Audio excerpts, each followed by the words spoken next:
महादेव मुंडे हत्या प्रकरणामध्ये धक्कादायक पोस्टमॉर्टम रिपोर्ट समोर आलाय।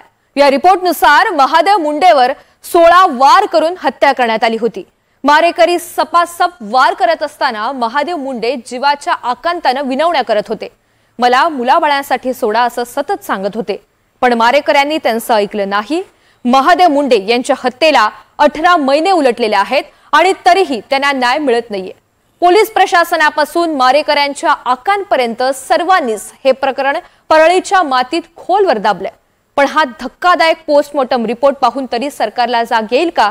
पाहूया त्या संदर्भातला हा रिपोर्ट।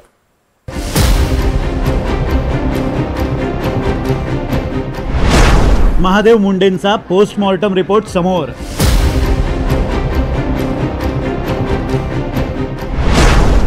महादेव मुंडेंच्या शरीरावर 16 वार।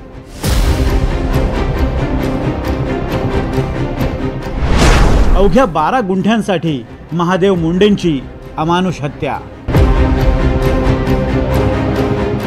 महादेव मुंडे हत्या प्रकरणात पोस्टमॉर्टम रिपोर्ट समोर आलाय। या रिपोर्टमधून अंगावर काटा आणणारी माहिती उजेडात आली आहे। महादेव मुंडेंच्या शरीरावर तब्बल 16 वार करण्यात आले होते। त्यांच्या उजव्या मानेवर 4 वार, तोंड ते कानापर्यंत एक खोल वार होता। गळ्यावर 20 सेंटीमीटर लांब, 8 सेंटीमीटर रुंद आणि 3 सेंटीमीटर खोल वार केला। असे संपूर्ण शरीरावर तब्बल 16 वार होते। मारहाणीमुळे त्यांच्या शरीरातून अतिरिक्त रक्तस्राव झाला। श्वसन नलिका कापली, रक्तवाहिन्या तुटल्या। मानेवर वार करत घाव चुकला, त्यामुळे तोंडावरून कानापर्यंत हा वार गेला। डाव्या आणि उजव्या हाताला अंगठ्याजवळ, तळहातावर, मधल्या बोटाजवळ असे वार होते। खाली पडल्यानंतर त्यांचा डावा गुडघा खरचटलेला होता। हा अहवाल इतका वेदनादायी आहे की वाचताच डोळ्यात पाणी येतं। महादेव मुंडेंच्या पोस्टमॉर्टमचे फोटोही तितकेच धक्कादायक आणि भीतीदायक आहेत। ही हत्या इतक्या क्रूरपणे केली गेली की आम्ही हे फोटो तुम्हाला दाखवू शकत नाही। शिवाय पोस्टमॉर्टम रिपोर्टमध्ये फक्त 16 वार नमूद करण्यात आले, मात्र त्यांच्यावर एकूण 21 वार करण्यात आल्याचं बाळा बांगर यांनी सांगितलं। महादेव मुंडे यांची हत्या करत असताना ह्यांनी महादेव मुंडेंना आधी खाली पाडलं, गाठले। तिथं खाली पाडल्यानंतर त्यांना जमिनीवर आदळलं। पुन्हा त्यांना त्यांच्या पायावर पहिल्यांदा वार केला। एका पायावर त्यांच्या जखमा दिल्या मोठ्या मोठ्या तलवारीने, काय जे हत्यार असते त्याच्या कत्ती म्हणा ते म्हणा। पाय जखमी झाल्यानंतर पायांना मुक्का मार दिला आणि महादेव मुंडे तिथून रेंगळत होते। रेंगळत असताना, कारण पाय जखमी झाल्यावर चालता येईना, ते रेंगळत होते। रेंगळत असताना त्यांच्या पहिला गालावर वार केला, कारण ते ओरडत होते। मग ओरडणं, त्यांचा आवाज बंद व्हायना म्हणून त्या आरोपींनी त्यांच्या नरड्यावर वार केला। नंतर त्यांच्या नरड्यावर वार केल्यानंतर ते तरी जीव थोडा राहिला होता, त्यांच्या पुन्हा मानेवर वार केले। पुन्हा त्यांच्या छातीवर, पोटावर मुक्का मार दिला। असं 22 ते 20 मिनिटं महादेव मुंडे यांच्या देहाची तर विटंबना केली।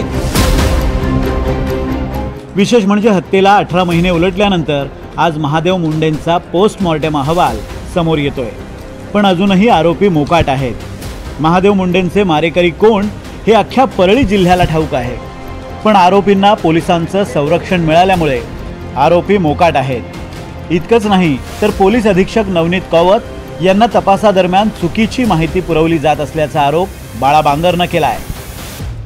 तरीही त्याचे अजून लागेबंदे असणारे, त्याचे लाभार्थी असणारे, त्यांनी सिस्टममधले असलेले अधिकारी अजूनही त्या काय म्हणतात त्याला, शासकीय प्रशासनामध्ये कार्य करत आहेत, शासकीय यंत्रणेमध्ये आहेत। हे मी ठामपणे सांगतो।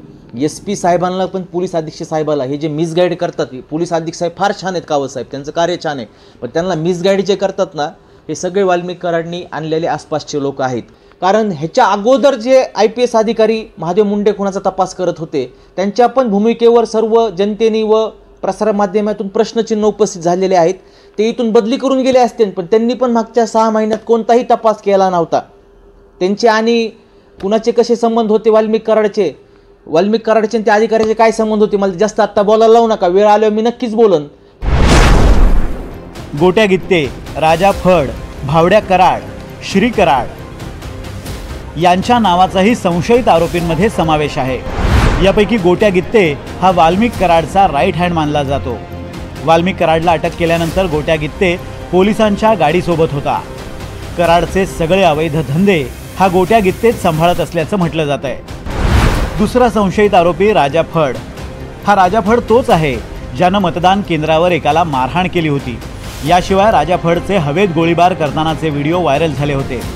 राजा फड हा वाल्मिक कराडच्या विश्वासू लोकांपैकी एक मानला जातो. तिसरा आरोपी भावड्या कराड.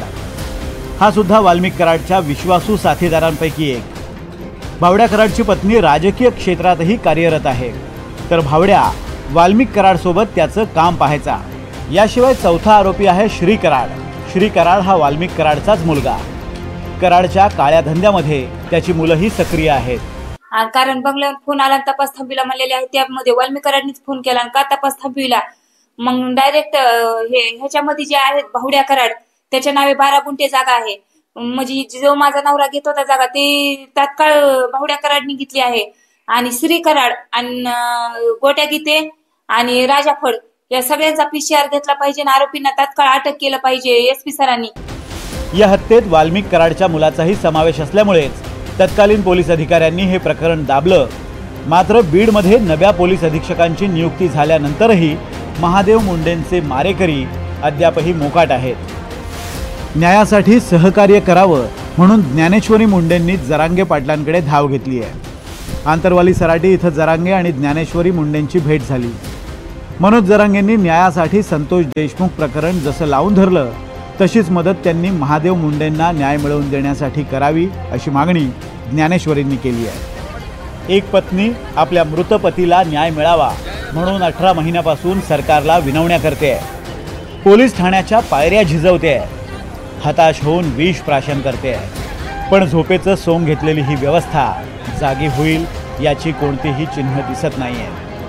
आता आरोपींना पाठीशी घालणार नाही असं आश्वासन देणारे मुख्यमंत्री काही ठोस पावलं उचलणार का याचीच प्रतीक्षा परळीकर करतायत.